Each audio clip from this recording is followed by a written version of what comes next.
We took our suspected fake to Inspec in Manchester, one of the UK's leading test houses for headgear. They've agreed to compare it to the original, genuine Giro product to see if the fake would pass European safety standards. If we compare the products, looking at the original, we have one design for the retention system adjustment, and we have a very different design on the suspected fake.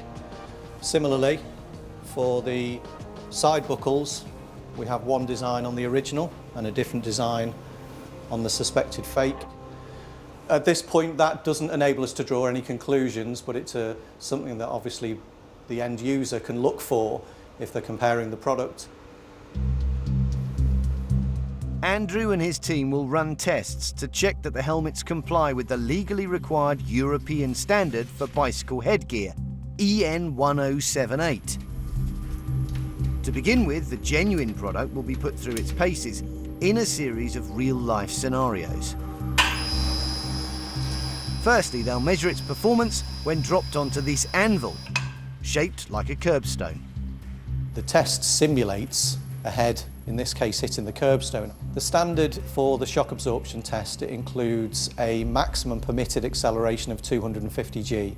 So for each of the impacts that we're going to perform, we'll be looking to make sure that the helmet gives a value which is lower than that maximum. OK, so let's see how the genuine Giro performs. And the result that we've got is 82.3 G, which is well below the 250 G limit specified by the standard. Next up, how will the genuine product cope when hitting a flat road-like surface?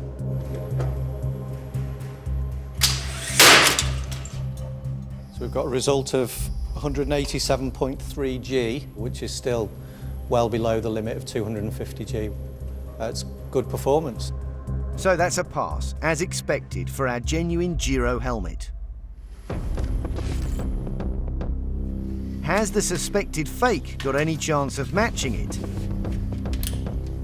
First up, it's the curbstone test.